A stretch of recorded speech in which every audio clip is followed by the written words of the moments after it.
Magandang araw ng linggo po mga bayang karerista. Magbibigay na po tayo ng tip at impormasyon para sa araw na to, July 27, 2025. Tara!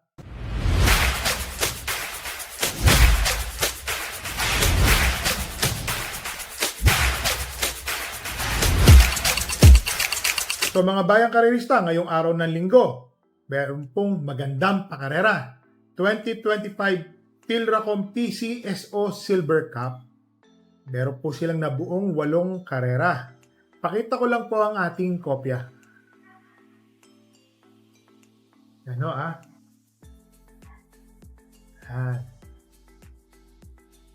Magandang lineup. May pagka makapal po ngayong araw ng linggo. Ang start time po ng karera ay sa ganap na alas 2 ng hapon, mga bayang karerista ha. Kaya agahan po natin magsitaya. Alam nyo na, sa mga lugar na may baha pa, kagaya po dito sa lugar namin, may mga baha pa rin naman. At least karamihan po ng lugar sa Metro Manila ay nag-subside na yung mga baha. So, start time po ulit ay sa ganap na alas 2 ng hapon.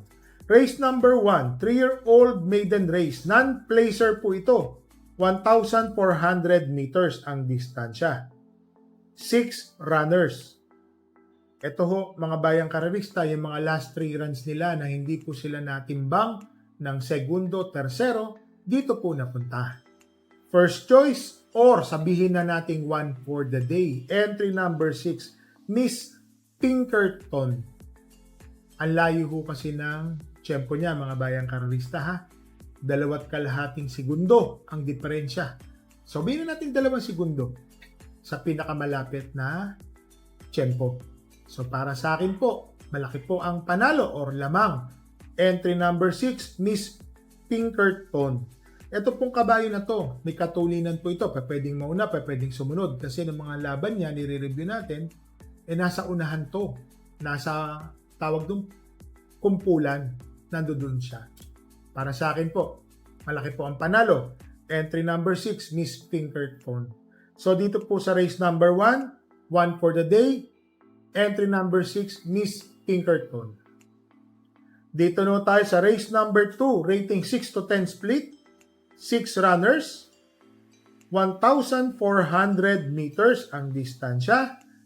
First choice, entry number 5, Blame the Ghost. Malaki po ang panalo ni Blame the Ghost, mga bayang karerista. Nung nakaraano, pinaremate po ito.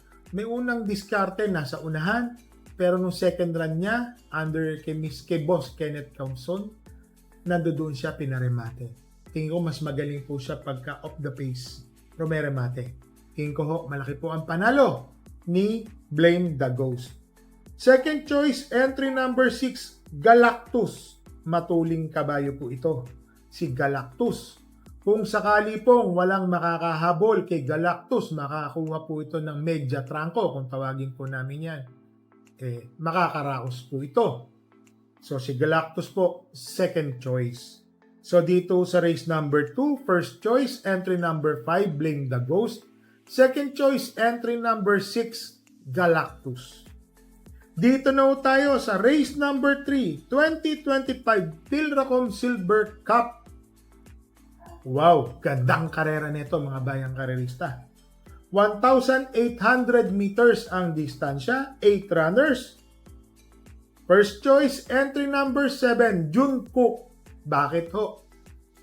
Galing sa talo si Jungkook sa milya. Nung napansin ko ho, nung mga last 150 or 200 meters, iba na ho kumayod si Jungkook. Maganda. So sa tingin ko, nung pagkatalo niya noon, medyo maiksi ang distansya. Ngayon po, humaba at naibalik po ang renda kay Mark Alvarez na mas kabisado po niya to sa tingin ko. So para sa akin po, Jungkook, lamang, entry number 7, first choice. Second choice, entry number 3, Ghost. Si Ghost, may balita tayo. Magaganda po ang kanyang mga trangko at ensayo rin. Tignan po natin kung magagawa po niya ng aktwal. Kasi lahat naman ho itong mga kabayo na to dito, itong 8 magsisitakbo, lahat po yan nakahanda, mga bayang karerista. Ang laki po ng premyo. Guaranteed po ito is 4 million First place po dito, 2.4. Second lang, para ka nang nanalo ng first place, 800,000. Ayan, and so on. Magaganda po ang premiuman. So, para sa akin po, lahat po ito nakahanda, lahat po ito may panalo. So, dito sa race number 3, first choice, entry number 7, Jungkook. Second choice, entry number 3, Ghost.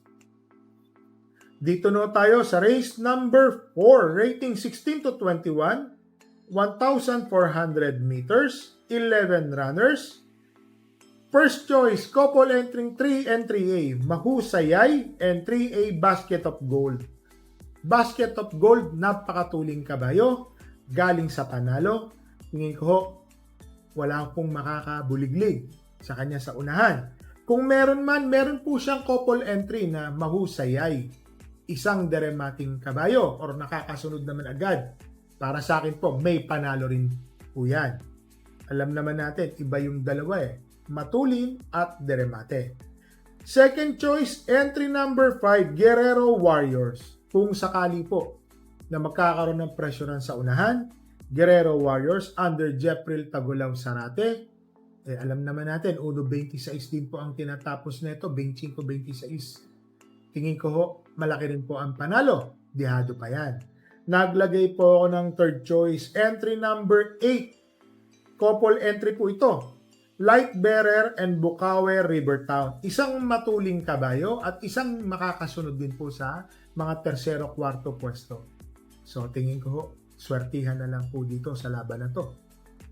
So dito sa race number 4, first choice, couple entering 3 and 3A, Mahusayay and 3A Basket of Gold. Second choice, entry number 5, Guerrero Warriors. Third choice, couple entering 8 and 8A, Light Bearer and Bukawe Rivertown.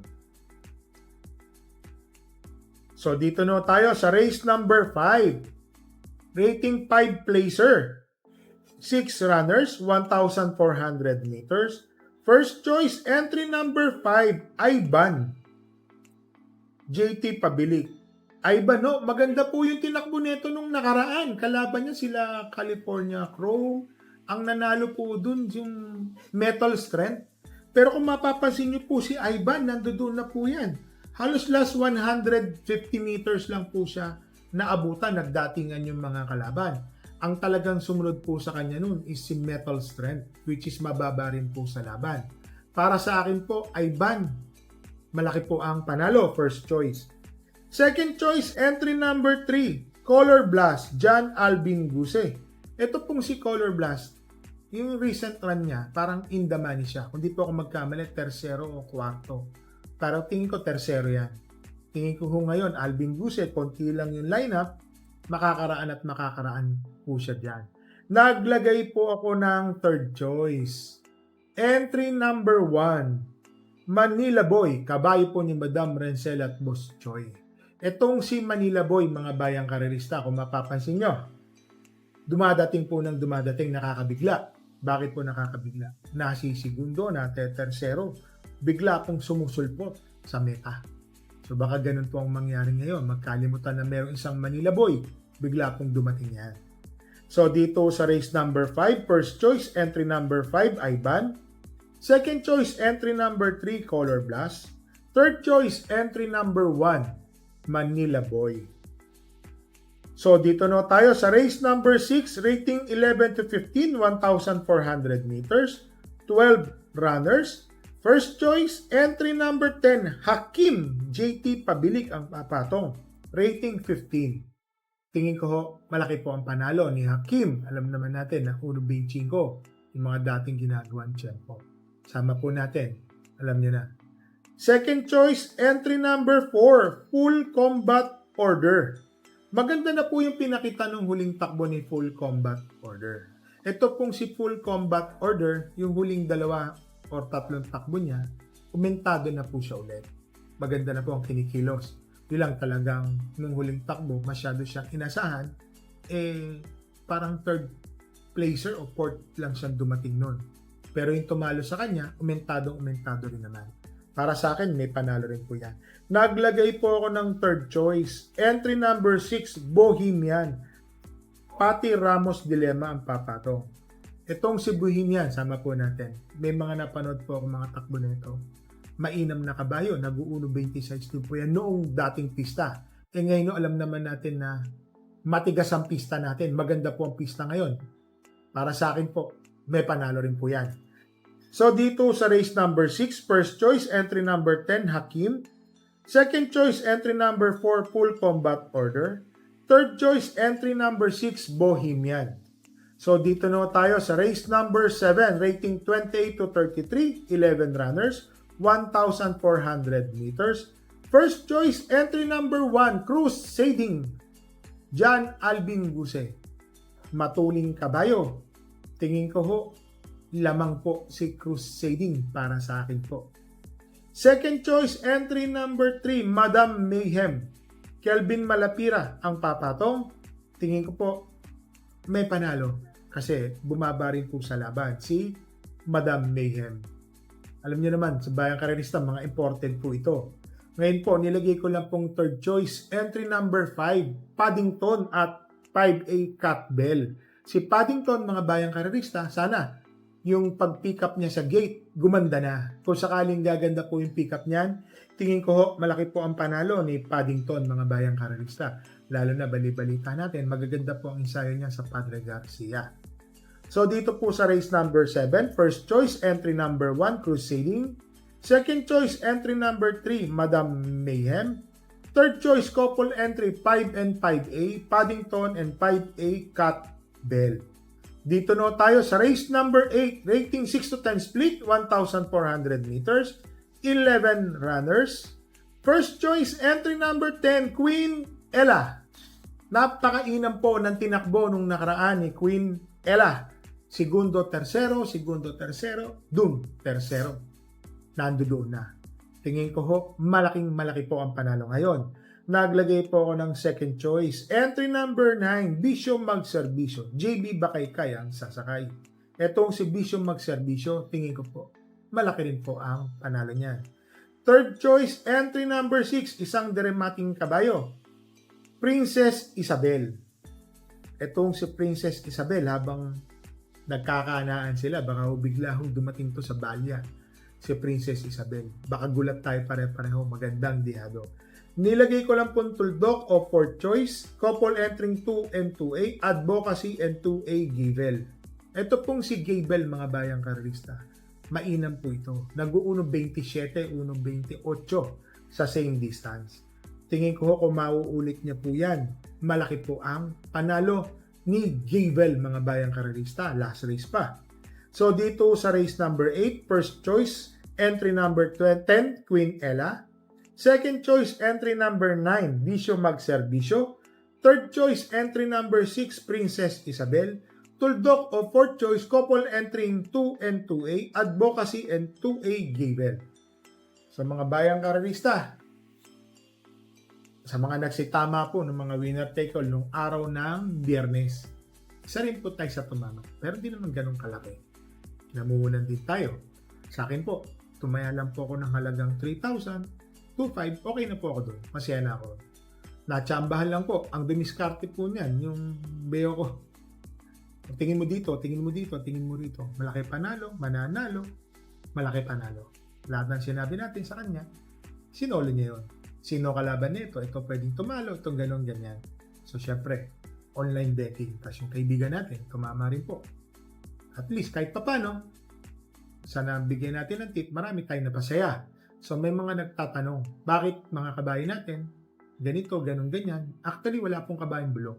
Ayan po sinasabi ko sa inyo. Ang bulok na kabayo, makikita niyo na po yan sa katayan. Nataon na may mga kabayo pong now off. Alam niyo po, yung kabayo ko pong si Use That Girl, alam naman natin na magiging panhog yan pag sinali po natin ng maiden non-placer. Pagdating po ng August 1, renunsyo na po yan. Ibig sabihin po ng renunsyo, tatakbo na po yan sa ratings. Bakit mo pa hihintay tumakbo ka sa 3-year-old non-placer o 3-year-old maiden na non-placer? Renunsyo ka na ng August 1, nakahinga pa yung kabayo mo. Yan, in-explain ko lang ho. Strategy-wise, na ingatan mo yung kabayo mo, pagdating ng August 1, tuloy-tuloy yan. Doon na siya magbabatak sa pista. Bonnie Avenue yan, makakabalik na po sa pista yan this coming racing next week or next week. Yan po. Tapos, lahat po makakabalik na sa pista. Ring a Bell, Shining Angel, Great Connection, Hills Magic, I doubt na po yan. Lahat po yan. Doña Chichay, talagang may kondisyon, parang tao yan. Kahit anong gawin mo, kung wala naman sa pick yung kabayo mo, ayaw mo kondisyon, hindi po mangyayari yan. So mga bayang karerista, shoutout lang po natin si karerista ng Masa. Yan po, bagong subscriber po natin yan. Sa mga bagong subscriber na like po sa ating YouTube at Facebook channel. Kung kayo mag-alala, marami po tayong pamimigay ko po kasi medyo napansin ko po yung baha, natatakot din ako. Buti na lang wala pong nadisgrasya sa mga alaga po natin, sa kabayo at saka sa mga manok. At least marami po tayong, alam niya na, sa susunod magla-live po kami ni Walk with Chai. So mga bayang karerista, parati ko po kayong nire-remind, tandaan niyo po ito ha. Bet small, win big, bet big, lose big. Small capital, big dividend. Totoo po yan. Dala po tayo ng payong at tubig na mainom. Ingat po tayo habang naglalakad sa mga kalsadang may baha o may lumot. Mahirap pong madisgrasya. So mga bayang karerista, happy racing and stay safe po po.